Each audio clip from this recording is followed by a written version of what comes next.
ಓಂ ಶಾಂತಿ. ಇಂದಿನ ದಿನಾಂಕ 7/5/2025. ಪ್ರಾರ್ಥ ಮುರುಳಿ. ಬಾಪ್ತಾದ ಮಧುಬನ. ಮಧುರ ಮಕ್ಕಳೇ, ಜ್ಞಾನ ಯೋಗದಿಂದ ನಿಶ್ಚಯ ಉಂಟಾಗುತ್ತದೆ, ಸಾಕ್ಷಾತ್ಕಾರದಿಂದಲ್ಲ. ಸಾಕ್ಷಾತ್ಕಾರವು ಡ್ರಾಮಾದಲ್ಲಿ ನಿಗದಿಯಾಗಿದೆ, ಬಾಕಿ ಅದರಿಂದ ಯಾರದೇ ಕಲ್ಯಾಣವಾಗುವುದಿಲ್ಲ. ಪ್ರಶ್ನೆ: ತಂದೆಯು ಯಾವ ಒಂದು ಶಕ್ತಿಯನ್ನು ತೋರಿಸುವುದಿಲ್ಲ, ಆದರೆ ತಂದೆಯ ಬಳಿ ಜಾದೂಗರಿ ಅವಶ್ಯವಾಗಿ ಇದೆ. ಉತ್ತರ: ಭಗವಂತನು ಶಕ್ತಿಶಾಲಿಯಾಗಿದ್ದಾರೆ, ಅವರು ಸತ್ತವರನ್ನು ಬದುಕಿಸುತ್ತಾರೆ ಎಂದು ಮನುಷ್ಯರು ತಿಳಿದುಕೊಳ್ಳುತ್ತಾರೆ. ಆದರೆ ನಾನು ಈ ರೀತಿಯ ಶಕ್ತಿಯನ್ನು ತೋರಿಸುವುದಿಲ್ಲವೆಂದು ತಂದೆಯು ಹೇಳುತ್ತಾರೆ. ಬಾಕಿ ಯಾರು ನೌದಾ ಭಕ್ತಿ ಮಾಡುತ್ತಾರೆಯೋ ಅಂಥವರಿಗೆ ಸಾಕ್ಷಾತ್ಕಾರ ಮಾಡಿಸುತ್ತೇನೆ. ಇದು ಸಹ ಡ್ರಾಮಾದಲ್ಲಿ ನಿಗದಿಯಾಗಿದೆ. ಸಾಕ್ಷಾತ್ಕಾರ ಮಾಡಿಸುವಂತಹ ಜಾದೂತನ ತಂದೆಯಲ್ಲಿದೆ. ಆದ್ದರಿಂದ ಕೆಲವು ಮಕ್ಕಳಿಗೆ ಮನೆಯಲ್ಲಿ ಕುಳಿತಲ್ಲಿಯೇ ಬ್ರಹ್ಮನ ಅಥವಾ ಶ್ರೀಕೃಷ್ಣನ ಸಾಕ್ಷಾತ್ಕಾರವಾಗುತ್ತದೆ. ಗೀತೆ: ಯಾರು ಬಂದರೂ ನನ್ನ ಮನದ ಬಾಗಿಲಲ್ಲಿ. ಓಂ ಶಾಂತಿ. ಇದು ಮಕ್ಕಳ ಅನುಭವದ ಗೀತೆಯಾಗಿದೆ. ಸತ್ಸಂಗಗಳು ಬಹಳಷ್ಟಿದೆ. ಪ್ರತ್ಯಕ್ಷವಾಗಿ ಭಾರತದಲ್ಲಂತೂ ಬಹಳಷ್ಟು ಸತ್ಸಂಗಗಳಿವೆ. ಅನೇಕ ಮತಾಂತರವಿದೆ. ವಾಸ್ತವದಲ್ಲಿ ಇದ್ಯಾವುದು ಸತ್ಸಂಗವಲ್ಲ. ಸತ್ಸಂಗವು ಒಂದೇ ಆಗಿದೆ. ಉಳಿದಂತೆ ಅಲ್ಲಿ ನೀವು ವಿದ್ವಾಂಸರು, ಆಚಾರ್ಯರು, ಪಂಡಿತರ ಮುಖವನ್ನು ನೋಡಿದಾಗ ಬುದ್ಧಿಯು ಅವರಲ್ಲಿ ಹೋಗುತ್ತದೆ. ಇಲ್ಲಂತೂ ಭಿನ್ನವಾದ ಮಾತಾಗಿದೆ. ಈ ಸತ್ಸಂಗವು ಒಂದೇ ಬಾರಿ ಸಂಗಮ ಯುಗದಲ್ಲಿಯೇ ನಡೆಯುತ್ತದೆ. ಇದು ಹೊಸ ಮಾತಾಗಿದೆ. ಬೇಅದ್ದಿನ ತಂದೆಗೆ ಶರೀರವಂತೂ ಇಲ್ಲ. ನಾನು ನಿಮ್ಮ ನಿರಾಕಾರ ಶಿವ ತಂದೆಯಾಗಿದ್ದೇನೆಂದು ಹೇಳುತ್ತಾರೆ. ನೀವು ಬೇರೆ ಸತ್ಸಂಗಗಳಲ್ಲಿ ಹೋದಾಗ ಶರೀರಗಳನ್ನು ನೋಡುತ್ತೀರಿ, ಶಾಸ್ತ್ರಗಳನ್ನು ನೆನಪು ಮಾಡಿಕೊಂಡು ಹೇಳುತ್ತೀರಿ. ಅನೇಕ ಪ್ರಕಾರದ ಶಾಸ್ತ್ರಗಳಿವೆ. ಅದಂತೂ ನೀವು ಜನ್ಮ ಜನ್ಮಾಂತರದಿಂದಲೂ ಕೇಳುತ್ತಲೇ ಬಂದಿದ್ದೀರಿ. ಇದಾದರೂ ಹೊಸ ಮಾತಾಗಿದೆ. ಬುದ್ಧಿಯಿಂದ ಆತ್ಮವು ತಿಳಿಯುತ್ತದೆ. ತಂದೆಯು ಹೇಳುತ್ತಾರೆ, ನನ್ನ ಅಗಲಿ ಹೋಗಿ ಸಿಕ್ಕಿರುವ ಮಕ್ಕಳೇ, ನನ್ನ ಸಾಲಿಗ್ರಾಮಗಳೇ, ನೀವು ಮಕ್ಕಳಿಗೆ ಗೊತ್ತಿದೆ 5,000 ವರ್ಷಗಳ ಹಿಂದೆ ಈ ಶರೀರದಿಂದ ಬ್ರಹ್ಮ ತಂದೆಯು ಓದಿಸಿದ್ದರು. ನಿಮ್ಮ ಬುದ್ಧಿಯು ಒಮ್ಮೆಲೆ ದೂರ ಹೋಗುತ್ತದೆ ಅಂದಾಗ ತಂದೆಯು ಬಂದಿದ್ದಾರೆ. ಬಾಬಾ ಎನ್ನುವ ಅಕ್ಷರವು ಎಷ್ಟೊಂದು ಮಧುರವಾಗಿದೆ. ಅವರು ಮಾತಾಪಿತನಾಗಿದ್ದಾರೆ. ಯಾರಾದರೂ ಕೇಳಿದಾಗ ಇವರ ತಂದೆ ತಾಯಿ ಯಾರು ಎಂದು ಗೊತ್ತಿಲ್ಲವೆಂದು ಹೇಳುತ್ತಾರೆ. ಖಂಡಿತವಾಗಿ ಅವರು ಸಾಕ್ಷಾತ್ಕಾರ ಮಾಡಿಸಿದ್ದಾಗ ಅದರಲ್ಲಿಯೂ ಗೊಂದಲಕ್ಕೊಳಗಾಗುತ್ತಾರೆ. ಕೆಲವೊಮ್ಮೆ ಬ್ರಹ್ಮರವರನ್ನು, ಕೆಲವೊಮ್ಮೆ ಕೃಷ್ಣನನ್ನು ನೋಡುತ್ತಾರೆ. ಆಗ ಏನೆಂದು ವಿಚಾರವನ್ನು ಮಾಡುತ್ತಿರುತ್ತಾರೆ. ಅನೇಕರಿಗೆ ಮನೆಯಲ್ಲಿ ಕುಳಿತಿದ್ದಂತೆಯೇ ಬ್ರಹ್ಮನ ಸಾಕ್ಷಾತ್ಕಾರವಾಗುತ್ತದೆ. ಈಗ ಬ್ರಹ್ಮನನ್ನು ಯಾರೂ ಪೂಜಿಸುವುದಿಲ್ಲ. ಕೃಷ್ಣನ ಪೂಜೆಯನ್ನಾದರೂ ಮಾಡುತ್ತಾರೆ. ಬ್ರಹ್ಮನನ್ನು ಯಾರೂ ತಿಳಿದೇ ಇಲ್ಲ. ಪ್ರಜಾಪಿತ ಬ್ರಹ್ಮನಂತೂ ಈಗ ಬಂದಿದ್ದಾರೆ. ಇವರು ಪ್ರಜಾಪಿತನಾಗಿದ್ದಾರೆ. ತಂದೆಯು ತಿಳಿಸುತ್ತಾರೆ, ಇಡೀ ಪ್ರಪಂಚ ಪತಿತವಾಗಿದೆ ಅಂದಾಗ ಖಂಡಿತವಾಗಿ ಇವರೂ ಸಹ ಅನೇಕ ಜನ್ಮಗಳ ಅಂತಿಮದಲ್ಲಿ ಪತಿತರಾಗಿದ್ದಾರೆ. ಯಾರೂ ಸಹ ಪಾವನರಿಲ್ಲ. ಆದ್ದರಿಂದ ಕುಂಭಮೇಳದಲ್ಲಿ ಹರಿದ್ವಾರ ಜ್ಞಾನ ಸಾಗರದ ಮೇಳಕ್ಕೆ ಹೋಗುತ್ತಾರೆ. ಸ್ನಾನ ಮಾಡುವುದರಿಂದ ಪಾವನರಾಗುತ್ತೇವೆಂದು ತಿಳಿಯುತ್ತಾರೆ. ಆದರೆ ಈ ನದಿಗಳೇನು ಪತಿತ ಪಾವನಿ ಎಲ್ಲ. ನದಿಗಳಂತೂ ಸಾಗರಕ್ಕೆ ಹೊರಡುತ್ತದೆ. ವಾಸ್ತವದಲ್ಲಿ ನೀವು ಜ್ಞಾನ ಗಂಗೆಯಾಗಿದ್ದೀರಿ. ನಿಮ್ಮದು ಮಹತ್ವಿಕೆ ಇದೆ. ನೀವು ಜ್ಞಾನ ಗಂಗೆಯರು ಎಲ್ಲೆಲ್ಲಿಂದ ಹೊರಡುತ್ತೀರಿ. ಅವರು ಬಾಣ ನಾಟಿದಾಗ ಗಂಗೆಯು ಹೊರಟಿತು ಎಂದು ತೋರಿಸುತ್ತಾರೆ. ಇಲ್ಲಿ ಬಾಣ ನಾಟುವ ಮಾತಿಲ್ಲ. ಈ ಜ್ಞಾನ ಗಂಗೆಯರು ದೇಶ ವಿದೇಶಗಳಲ್ಲಿ ಹೋಗುತ್ತಾರೆ. ಶಿವ ತಂದೆಯು ತಿಳಿಸುತ್ತಾರೆ, ನಾನು ಡ್ರಾಮಾದ ಬಂಧನದಲ್ಲಿ ಬಂಧಿತನಾಗಿದ್ದೇನೆ. ಎಲ್ಲರ ಪಾತ್ರವು ನಿಶ್ಚಿತವಾಗಿರುತ್ತದೆ. ನನ್ನದು ಸಹ ಪಾತ್ರವು ನಿಶ್ಚಿತವಾಗಿದೆ. ಭಗವಂತನು ಬಹಳ ಶಕ್ತಿಶಾಲಿ ಎಂದು ಕೆಲವರು ತಿಳಿದುಕೊಳ್ಳುತ್ತಾರೆ. ಸತ್ತವರನ್ನು ಬದುಕಿಸುತ್ತಾರೆ ಎನ್ನುತ್ತಾರೆ. ಇದೆಲ್ಲವೂ ಅಸತ್ಯವಾಗಿದೆ. ನಾನು ಓದಿಸುವುದಕ್ಕೋಸ್ಕರ ಬರುತ್ತೇನೆ.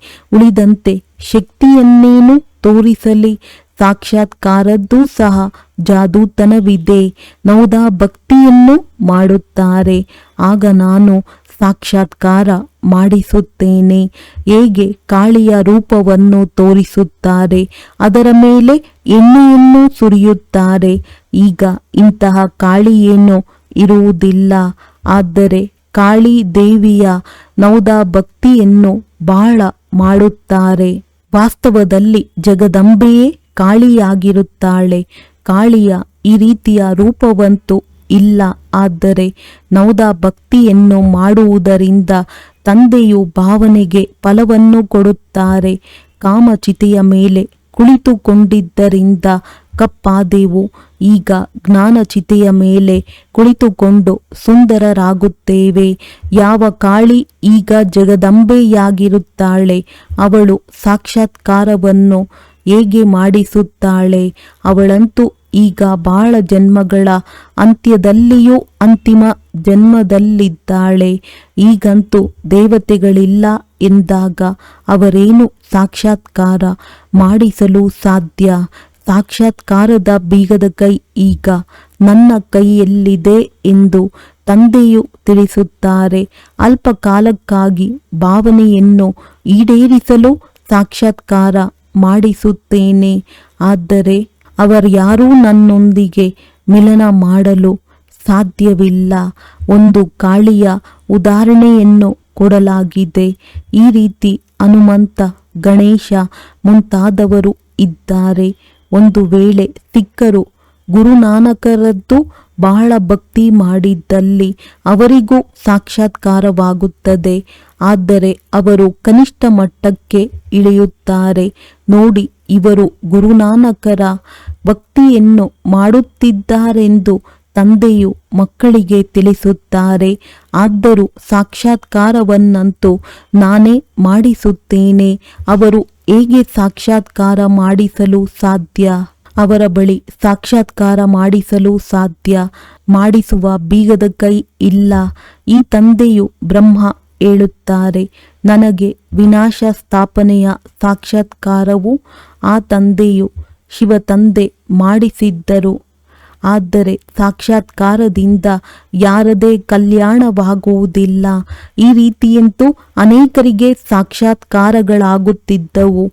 ಆದರೆ ಅವರ್ಯಾರೂ ಇಂದು ಇಲ್ಲ. ಅನೇಕ ಮಂದಿ ಮಕ್ಕಳು ನಮಗೆ ಸಾಕ್ಷಾತ್ಕಾರದಿಂದ ನಿಶ್ಚಯವಾಗುವುದಿಲ್ಲ. ಜ್ಞಾನ ಮತ್ತು ಯೋಗದಿಂದ ನಿಶ್ಚಯವಾಗುತ್ತದೆ. 5000 ವರ್ಷಗಳ ಹಿಂದೆಯೂ ಸಹ ಈ ಸಾಕ್ಷಾತ್ಕಾರವನ್ನು ನಾನೇ ಮಾಡಿಸುತ್ತೇನೆಂದು ಹೇಳಿದರು. ಮೀರಳಿಗೂ ಸಾಕ್ಷಾತ್ಕಾರವಾಯಿತು. ಹಾಗೆಂದು ಆತ್ಮವೇನೂ ಅಲ್ಲಿಗೆ ಹೋಗಲಿಲ್ಲ. ಕುಳಿತಲ್ಲಿ ಸಾಕ್ಷಾತ್ಕಾರವಾಗುತ್ತದೆ. ಆದರೆ ಯಾರೂ ನನ್ನನ್ನು ಪಡೆಯುವುದಿಲ್ಲ. ತಂದೆಯು ತಿಳಿಸುತ್ತಾರೆ, ಯಾವುದೇ ಮಾತಿನಲ್ಲಿ ಸಂಶಯವಿದ್ದರೆ ಬ್ರಾಹ್ಮಣಿಯರೊಂದಿಗೆ ಕೇಳಿ. ಇದಂತೂ ಮಕ್ಕಳಿಗೆ ಗೊತ್ತಿದೆ. ಮಕ್ಕಳೂ ಸಹ ನಂಬರ್ ವಾರ್ ಇದ್ದಾರೆ. ನದಿಗಳೂ ಸಹ ನಂಬರ್ ವಾರ್ ಆಗಿದೆ. ಕೆಲವರು ಕೊಳ ಆಗಿದ್ದಾರೆ. ಬಹಳ ಕೊಳಚೆ ನೀರಾಗಿದ್ದಾರೆ. ಅಲ್ಲಿಗೂ ಶ್ರದ್ಧಾಭಾವದಿಂದ ಮನುಷ್ಯರು ಹೋಗುತ್ತಾರೆ. ಅದು ಭಕ್ತಿಯ ಅಂಧಶ್ರದ್ಧೆಯಾಗಿದೆ ಎಂದು ಯಾರಿಂದಲೂ ಭಕ್ತಿಯನ್ನು ಬಿಡಿಸಬಾರದು.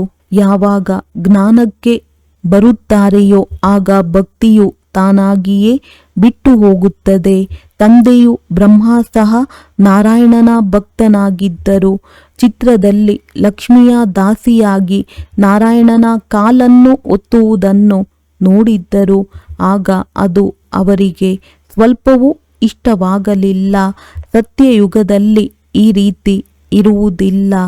ಆಗ ಬ್ರಹ್ಮರವರು ಒಬ್ಬ ಕಲೆಗಾರನನ್ನು ಕರೆದು ಲಕ್ಷ್ಮಿಯನ್ನು ಈ ದಾಸ್ಯತನದಿಂದ ಮುಕ್ತಗೊಳಿಸಲು ಹೇಳಿದೆನು.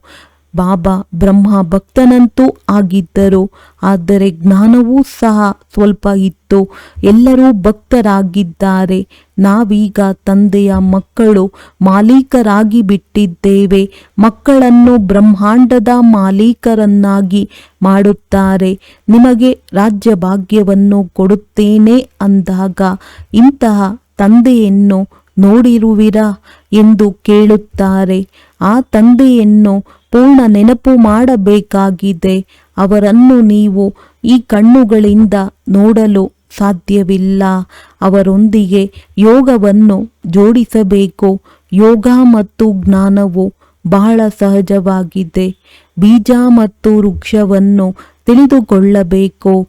ನೀವು ಆ ನಿರಾಕಾರಿ ವೃಕ್ಷದಿಂದ ಸಾಕಾರಿ ವೃಕ್ಷದಲ್ಲಿ ಬಂದಿರುವಿರಿ. ತಂದೆಯು ಸಾಕ್ಷಾತ್ಕಾರದ ರಹಸ್ಯವನ್ನು ತಿಳಿಸಿದರು. ತಂದೆ, ಶಿಕ್ಷಕ, ಗುರು ಮೂವರಿಂದಲೂ ಶಿಕ್ಷಣವು ಸಿಗುತ್ತದೆ.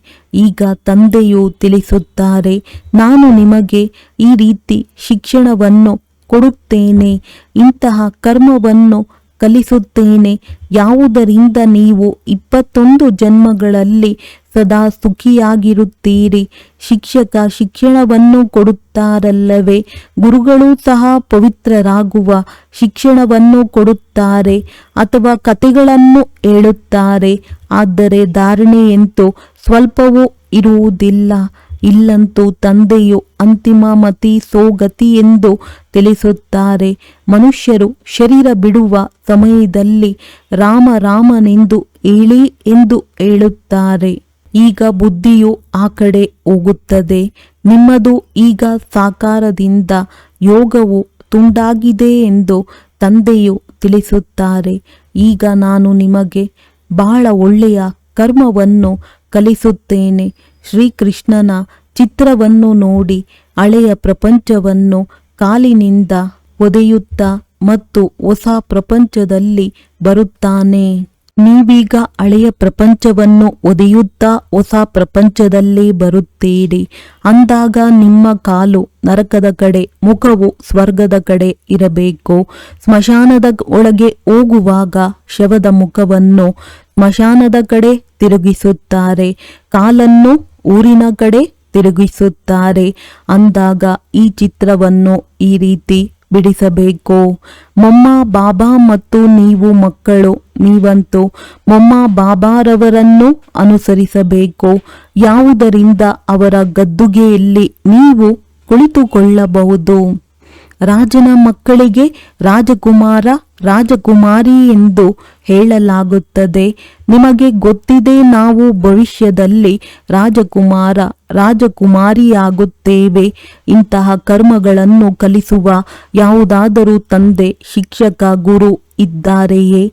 ನೀವು ಸದಾ ಕಾಲಕ್ಕಾಗಿ ಸುಖಿಗಳಾಗುತ್ತೀರಿ. ಇದು ಶಿವ ತಂದೆಯ ವರವಾಗಿದೆ. ಅವರಂತೂ ಆಶೀರ್ವಾದ ಮಾಡುತ್ತಾರೆ. ಈ ರೀತಿ ನಮ್ಮ ಮೇಲೆ ಅವರ ಕೃಪೆಯೇನೂ ಇಲ್ಲ. ಕೇವಲ ಹೇಳುವುದರಿಂದ ಏನೂ ಆಗುವುದಿಲ್ಲ. ನೀವಿಲ್ಲಿ ಕಲಿಯಬೇಕಾಗಿದೆ.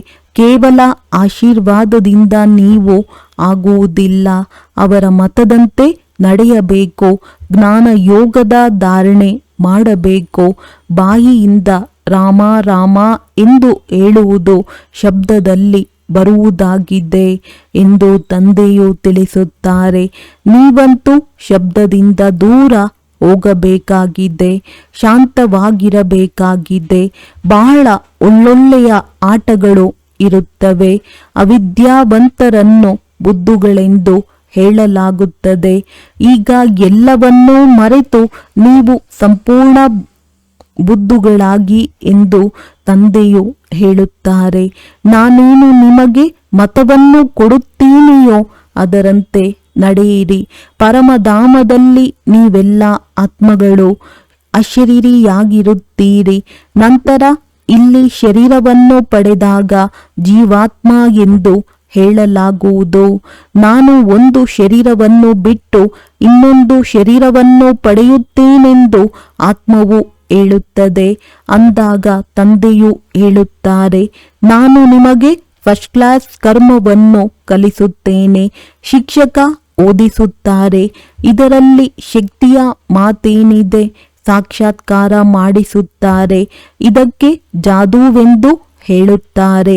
ಮನುಷ್ಯರಿಂದ ದೇವತೆಯಾಗುವ ಜಾದುವನ್ನು ಬೇರೆ ಯಾರೂ ಮಾಡಲು ಸಾಧ್ಯವಿಲ್ಲ. ತಂದೆಯು ವ್ಯಾಪಾರಿಯಾಗಿದ್ದಾರೆ. ಹಳೆಯದನ್ನು ತೆಗೆದುಕೊಂಡು ಹೊಸದನ್ನು ಕೊಡುತ್ತಾರೆ. ಇದಕ್ಕೆ ಶರೀರ ಕಬ್ಬಿಣದ ಪಾತ್ರೆ ಎಂದು ಹೇಳುತ್ತಾರೆ. ಇದಕ್ಕೆ ಬೆಲೆಯೇನೂ ಇಲ್ಲ. ಇಂದು ನೋಡಿ, ತಾಮ್ರಕ್ಕೂ ಬೆಲೆ ಇಲ್ಲ. ಅಲ್ಲಂತೂ ಚಿನ್ನದ ನಾಣ್ಯಗಳಿರುತ್ತವೆ. ಅದ್ಭುತವಲ್ಲವೇ? ಹೇಗಿದ್ದದ್ದು ಹೇಗಾಯಿತು? ತಂದೆಯು ತಿಳಿಸುತ್ತಾರೆ, ನಾನು ನಿಮಗೆ ನಂಬರ್ 1 ಕರ್ಮವನ್ನು ಕಲಿಸುತ್ತೇನೆ. ಮನ್ಮನಾಭವ ಆಗಿಬಿಡಿ. ಮತ್ತೆ ವಿದ್ಯೆಯಾಗಿದೆ. ಇದರಿಂದಲೇ ಸ್ವರ್ಗದ ರಾಜಕುಮಾರರಾಗುವಿರಿ. ಈಗ ದೇವತಾ ಧರ್ಮವು ಪ್ರಾಯಲೋಪವಾಗಿದೆ. ಅದು ಮತ್ತೆ ಪುನರ್ಸ್ಥಾಪನೆಯಾಗುತ್ತದೆ. ಮನುಷ್ಯರು ನಿಮ್ಮ ಹೊಸ ಮಾತುಗಳನ್ನು ಕೇಳಿ ಆಶ್ಚರ್ಯಚಕಿತರಾಗುತ್ತಾರೆ. ಸ್ತ್ರೀ ಪುರುಷರಿಬ್ಬರೂ ಒಟ್ಟಿಗೆ ಇದ್ದು ಪವಿತ್ರರಾಗಿರಲು ಹೇಗೆ ಸಾಧ್ಯವೆಂದು ಕೇಳುತ್ತಾರೆ. ತಂದೆಯು ಹೇಳುತ್ತಾರೆ, ಬಲೆ ಒಟ್ಟಿಗೆ ಇರಿ. ಇಲ್ಲದಿದ್ದರೆ ಹೇಗೆ ತಿಳಿಯುವುದು? ಮಧ್ಯದಲ್ಲಿ ಜ್ಞಾನದ ಕತ್ತಿಯನ್ನು ಇಟ್ಟುಕೊಳ್ಳಿ. ಇಷ್ಟೊಂದು ಸಾಹಸವನ್ನು ತೋರಿಸಬೇಕು. ಪರೀಕ್ಷೆ ಇರುತ್ತದೆ ಎಲ್ಲವೇ?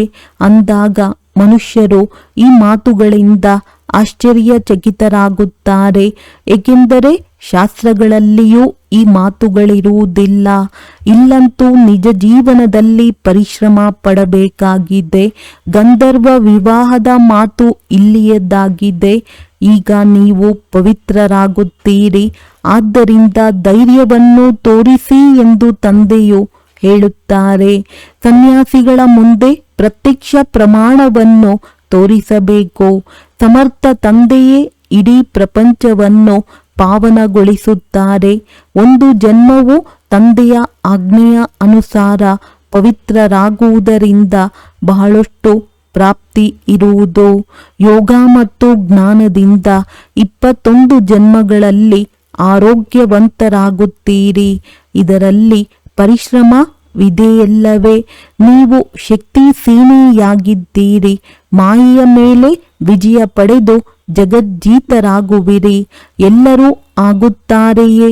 ಯಾವ ಮಕ್ಕಳು ಪುರುಷಾರ್ಥ ಮಾಡುತ್ತಾರೆ ಅವರೇ ಶ್ರೇಷ್ಠ ಪದವಿಯನ್ನು ಪಡೆಯುತ್ತಾರೆ. ನೀವು ಭಾರತವನ್ನು ಪಾವನಗೊಳಿಸಿ ನಂತರ ಭಾರತದಲ್ಲಿ ರಾಜ್ಯ ಮಾಡುವಿರಿ. ಯುದ್ಧದಿಂದ ಎಂದೂ ಸಹ ಸೃಷ್ಟಿಯ ರಾಜ್ಯ ಭಾಗ್ಯವನ್ನು ಪಡೆಯಲು ಸಾಧ್ಯವಿಲ್ಲ. ಇದು ಸಹ ಅದ್ಭುತವಾಗಿದೆ ಎಲ್ಲವೇ? ಈ ಸಮಯದಲ್ಲಿ ಎಲ್ಲರೂ ಸಹ ಜಗಳವಾಡಿ ನಾಶವಾಗುತ್ತಾರೆ. ಬೆಣ್ಣೆಯು ಭಾರತಕ್ಕೆ ಸಿಗುತ್ತದೆ. ಇದನ್ನು ಕೊಡಿಸುವವರು ಒಂದೇ ಮಾತರಂ ಆಗಿರುತ್ತಾರೆ. ಹೆಚ್ಚಿನಾಂಶ ಮಾತೆಯರದ್ದಾಗಿದೆ. ಈಗ ತಂದೆಯು ತಿಳಿಸುತ್ತಾರೆ, ಜನ್ಮ ಜನ್ಮಾಂತರ ನೀವು ಗುರುಗಳನ್ನು ಮಾಡಿಕೊಂಡಿರಿ. ಶಾಸ್ತ್ರಗಳನ್ನು ಓದುತ್ತಾ ಬಂದಿರಿ. ಈಗ ನಾನು ನಿಮಗೆ ತಿಳಿಸುತ್ತೇನೆ, ಯಾವುದು ಸರಿಯಾಗಿದೆ ಎಂದು ನೀವೇ ತೀರ್ಮಾನಿಸಿ. ಸತ್ಯಯುಗವು ರೈಟಿಯಸ್ ಶ್ರೇಷ್ಠಾಚಾರಿ ಪ್ರಪಂಚವಾಗಿದೆ.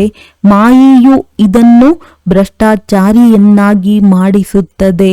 ಈಗ ಭಾರತವಾಸಿಗಳು ಅಧರ್ಮಕ್ಕೊಳಗಾಗಿದ್ದಾರೆ. ಧರ್ಮವೂ ಇಲ್ಲ, ಆದ್ದರಿಂದ ಶಕ್ತಿಯೂ ಇಲ್ಲ. ಧರ್ಮಭ್ರಷ್ಟರು, ಭ್ರಷ್ಟಾಚಾರಿಗಳು, ಕಾನೂನು ಬಾಹಿರವಾಗಿರುವವರು ಪತಿತರೂ ಆಗಿದ್ದಾರೆ. ಇವರು ಬೇಹದ್ದಿನ ತಂದೆಯಾಗಿದ್ದಾರೆ. ಆದ್ದರಿಂದ ಬೇಹದ್ದಿನ ಮಾತುಗಳನ್ನು ತಿಳಿಸುತ್ತಾರೆ. ನಿಮ್ಮನ್ನು ಪುನಃ ಶ್ರೇಷ್ಠಾಚಾರಿ ಸರ್ವಶಕ್ತಿವಂತರನ್ನಾಗಿ ಮಾಡುತ್ತೇನೆಂದು ಹೇಳುತ್ತಾರೆ. ಸ್ವರ್ಗವನ್ನು ಸ್ಥಾಪಿಸುವುದು ಬಹಳ ಶಕ್ತಿಶಾಲಿ ಕೆಲಸವಾಗಿದೆ, ಆದರೆ ಇದು ಬಹಳ ಗುಪ್ತವಾಗಿದೆ. ನೀವೆಲ್ಲರೂ ಗುಪ್ತ ಸೈನಿಕರಾಗಿದ್ದೀರಿ. ತಂದೆಗೆ ಮಕ್ಕಳ ಮೇಲೆ ಬಹಳ ಪ್ರೀತಿ ಇರುತ್ತದೆ. ಮತವನ್ನು ಕೊಡುತ್ತಾರೆ. ತಂದೆಯ ಮತ, ಶಿಕ್ಷಕನ ಮತ, ಗುರುವಿನ ಮತ, ಅಕ್ಕ ಸಾಲಿಗನ ಮತ, ಅಗಸನ ಮತ, ಇದರಲ್ಲಿ ಎಲ್ಲ ಮತಗಳು ಬಂದು ಬಿಡುತ್ತವೆ. ಒಳ್ಳೆಯದು. ಮಧುರಾತಿ ಮಧುರ ಅಗಲಿ ಹೋಗಿ ಮರಳಿ ಸಿಕ್ಕಿದ ಮಕ್ಕಳ ಪ್ರತಿ ಮಾತ್ಪಿತಾ ಬಾಪ್ ತಾದಾರವರ ನೆನಪು, ಪ್ರೀತಿ ಹಾಗೂ ಸುಪ್ರಭಾತ. ಆತ್ಮೀಯ ಮಕ್ಕಳಿಗೆ ಆತ್ಮೀಯ ತಂದೆಯ ನಮಸ್ತೆ. ಧಾರಣೆಗಾಗಿ ಮುಖ್ಯ ಸಾರ: ಈ ಒಂದು ಅಂತಿಮ ಜನ್ಮದಲ್ಲಿ ತಂದೆಯ ಆಜ್ಞೆಯ ಅನುಸಾರ ನಡೆದು ಗೃಹಸ್ಥದಲ್ಲಿರುತ್ತಾ ಪವಿತ್ರರಾಗಬೇಕು.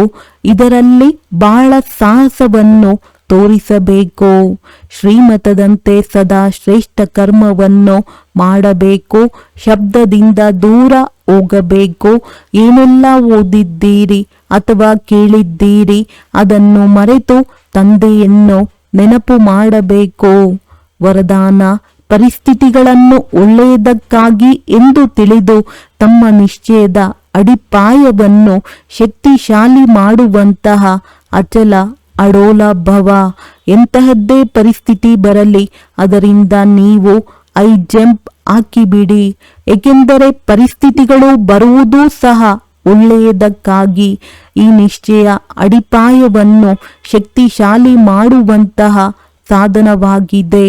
ತಾವು ಒಮ್ಮೆ ಅಂಗದನ ಸಮಾನ ಶಕ್ತಿಶಾಲಿಯಾಗಿದ್ದರೆ ಈ ಪೇಪರ್ ಸಹ ನಮಸ್ಕಾರ ಮಾಡುವುದು ಮೊದಲು ವಿಕರಾಳ ರೂಪದಲ್ಲಿ ಬರುತ್ತದೆ ಮತ್ತು ನಂತರ ದಾಸಿಯಾಗಿ ಬಿಡುತ್ತದೆ. ಚಾಲೆಂಜ್ ಮಾಡಿ, ನಾನು ಮಹಾವೀರನಾಗಿರುವೆನು. ಹೇಗೆ ನೀರಿನ ಮೇಲೆ ಗೆರೆ ನಿಲ್ಲುವುದಿಲ್ಲ, ಅದೇ ರೀತಿ ನಾನು ಮಾಸ್ಟರ್ ಸಾಗರನ ಮೇಲೆ ಯಾವುದೇ ಪರಿಸ್ಥಿತಿ ವಾರ್ ಮಾಡುವುದಿಲ್ಲ. ಸ್ವಸ್ಥಿತಿಯಲ್ಲಿ ಇರುವುದರಿಂದ ಅಚಲ ಅಡೋಲರಾಗಿ ಬಿಡುವಿರಿ. ಸ್ಲೋಗನ್: ಸರ್ವರಿಗೆ ಆತ್ಮಿಕ ಪ್ರೀತಿಯ ಅನುಭೂತಿ ಮಾಡಿಸುತ್ತಾ ಸದಾ ನ್ಯಾರ ಮತ್ತು ಪ್ಯಾರ ಆಗಿ. ಅವ್ಯಕ್ತ ಸೂಚನೆ: ಆತ್ಮಿಕ ಘನತೆ ಮತ್ತು ಪವಿತ್ರತೆಯ ವ್ಯಕ್ತಿತ್ವವನ್ನು ಧಾರಣೆ ಮಾಡಿ. ಒಂದು ವೇಳೆ ವರದಾತ ಮತ್ತು ವರದಾನಿ ಇಬ್ಬರ ಸಂಬಂಧ ಸಮೀಪ ಮತ್ತು ಸ್ನೇಹದ ಆಧಾರದಿಂದ ನಿರಂತರವಾಗಿದ್ದರೆ ಮತ್ತು ಸದಾ ಕಂಬೈನ್ ರೂಪದಲ್ಲಿದ್ದರೆ ಪವಿತ್ರತೆಯ ಛತ್ರಛಾಯೆ ಸ್ವತಃವಾಗಿ ಇರುವುದು. ಎಲ್ಲಿ ಸರ್ವಶಕ್ತಿವಂತ ತಂದೆ ಇದ್ದಾರೆ ಅಲ್ಲಿ ಅಪವಿತ್ರತೆ ಸ್ವಪ್ನದಲ್ಲಿಯೂ ಬರಲು ಸಾಧ್ಯವಿಲ್ಲ. ಯಾವಾಗ ಒಂಟಿಯಾಗಿದ್ದರೆ ಪವಿತ್ರತೆಯ ಸುಮಂಗಲಿತನವು ಹೊರಟು ಹೋಗುತ್ತದೆ. ಒಳ್ಳೆಯದು. ಓಂ ಶಾಂತಿ.